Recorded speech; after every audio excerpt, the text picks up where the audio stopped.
hopefully help inflation for households. And the second thing is more people are going to be paying more tax. And if they're doing that, they're going to be spending less. So those two things are going to hopefully drive down inflation slightly, which means there's less pressure on the Bank of England to raise rates. They also have a bit more credibility now. There's a lot more around making the right moves to kind of plug this funding gap. So it means that in terms of the concern viewers have around mortgage rates increasing, hopefully, this should come off the table slightly.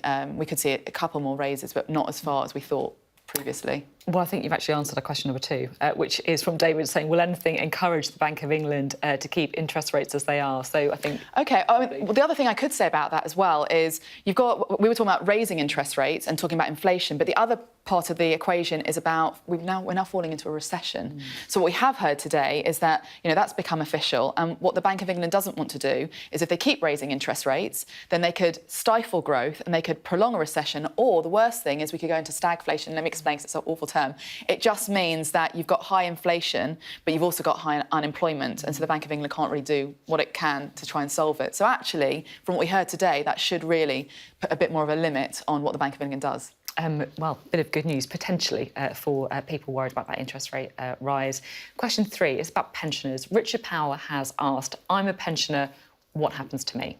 OK, there are going to be three ways that they're going to be impacted. First of all, they get a £300 payment next year, which is available to pensioners to help with energy costs. And we saw that last year, so it's just a repeat of what we saw last year.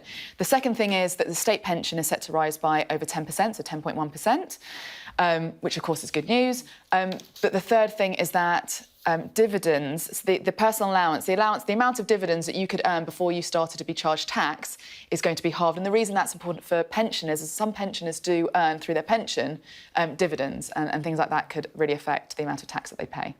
Now, question 4 is about energy, obviously something that so many people are really concerned about this winter. Here's Jane. She asks, will the energy support payments continue for every household, not just those on benefits and pensioners? I mean, I think it's going to be such a tough situation for so many families, because really the only thing that we heard today to try and help people with their energy bills, just people in general, is the energy price guarantee continuing. And so what we're seeing here is that for an average household, it's an average household, it's not for everybody, but for an average household, the price of energy has risen to about £2,500. And from April of next year, they're saying it'll be capped, ideally, but around about £3,000. But apart from that, all these energy payments, they're really much more targeted at people who are on benefits. So at least there is going to be some support extended, but we might be having to pay a bit more next year in this winter. And if we compare to what we were paying in 2021, I mean, we were paying about on average £760 for energy bills. So yes, they're creeping up, but I mean, it's absolutely staggering. So families are really going to be struggling with the hike. Right, question 5. This is from people on middle incomes, because obviously many of our viewers all fall into this category. This is Sarah. She says, I work with a colleague who gets universal credit, support with housing, and works the minimum allowed hours. She's taking home more than me in universal credit and wages. What support will there be for people like myself, a middle wage earner, who feel that we're being missed? I mean, I think she's absolutely right, and I think that people that are in that bracket are absolutely being missed. And we've seen this at every budget, whether it was a self-employed the first time round, when we heard about furlough. There are people that, when we say fall through the cracks, this is the majority of the population. But what's happened is a lot of the support that's coming out is being targeted. And what it means is that for people that are just about managing and just about surviving, they're going to feel all the pressure and not get enough support. So actually bad news then for Sarah, really, not too much targeted at you. Question 6 is about council tax. Charlie's got a very simple, very direct question. Is council tax going up? I mean, I think it is. So what we heard in the statement was councils used to be restricted. They only used to be able to increase council tax by less than 3%, or they had to call a referendum.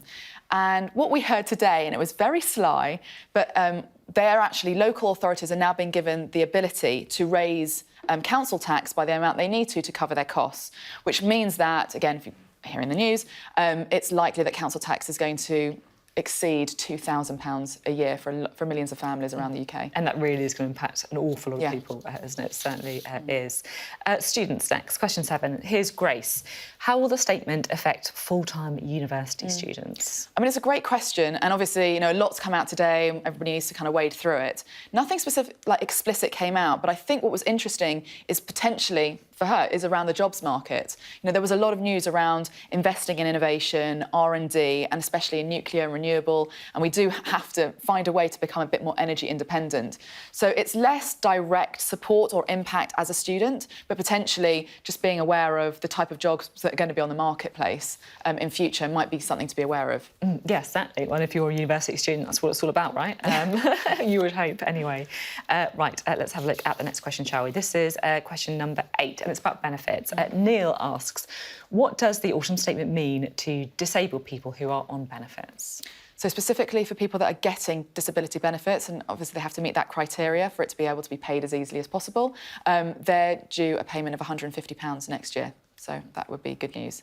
So that, of course, is the uprating of benefits in line with inflation. So a bit of good news there for Neil. Right, number 9, question 9. Another viewer has emailed in to say, what's going to happen to the tax rate on taking dividends from my limited company? So quite a specific question here. It is a specific question, but it's going to affect a lot of people, because what a lot of people tend to do is when they start up a company, they won't pay themselves a salary, they'll try and pay themselves, they'll wait to see how much profit the company makes, pay their staff and pay themselves a dividend with whatever is left over. And it is bad news. So what we saw is you used to be able to earn up to £5,000 without paying tax on dividends. That got cut to £2,000. What we heard today is that's going to be slashed in half to £1,000 next April, and the April after that it's going to come down again by half. So actually, really, the majority of any earnings via dividends is going to be taxed at... It's a huge difference then, isn't it, coming down from 5,000? Yeah. Absolutely. Yeah, exactly, and I think it's going to put a lot of pressure on business owners as well. Yeah, so a bit of bad news there for that particular viewer. Right, let's rattle on, shall we, to the next question. It's great to get through so many. It's really nice to sort of have all these clear answers as well. We appreciate it. Very novel for someone who's used to interviewing politicians the whole time.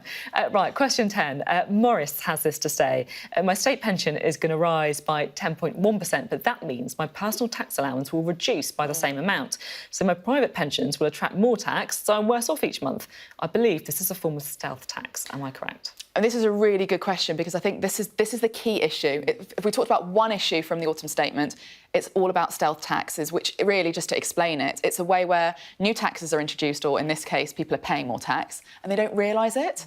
And what's happened is that you've got, for just everybody in general, the fact that they've frozen the personal allowance, they've frozen thresholds. It means as the cost of living is rising and people are paying out more, you might see your salary increase, which is great news, but actually you tend to be worse off because it's not going to keep up with the rising cost of living, and now you're in a different tax bracket. So if we come back to this question in particular, that's exactly the point there, is that the state pension is going to rise, but because it's rising and it could put people into other tax brackets, they could end up paying more tax.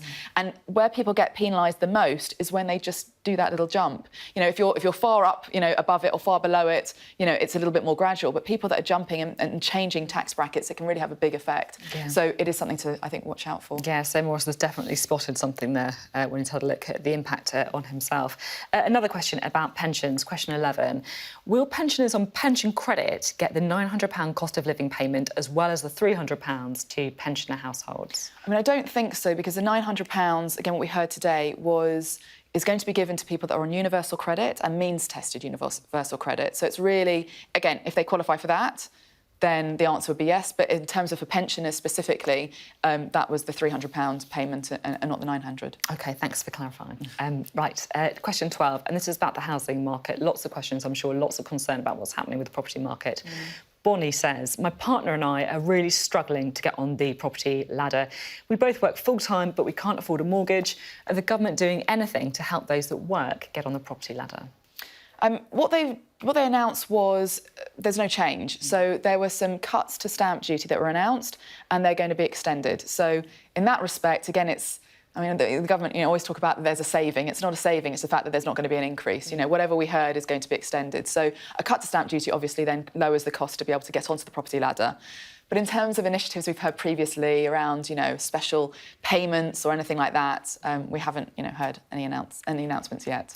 I guess the only glimmer of hope for Bonnie is that the OBR are saying that there's going to be a fall in house prices. I know some people will see that as a big negative, but I guess for first-time buyers like Bonnie, not necessarily a bad consequence of the problems with the economy we're seeing.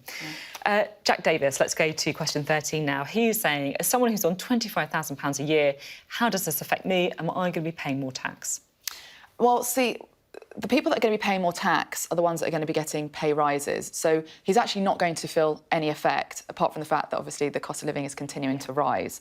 But in terms of numbers, so you said £25,000. So you've got a personal allowance of £12,570 that he won't get charged any tax on. And above that, he'll be charged 20% tax. So he's not going to see any differences. But the message today is if he's lucky enough to be working for a nice employer that is going to be raising his salary, that potentially he'll be paying more tax as well. There you go. Thanks very much. Let's squeeze in one more question, shall we? This is about the high rate of tax. Question 14.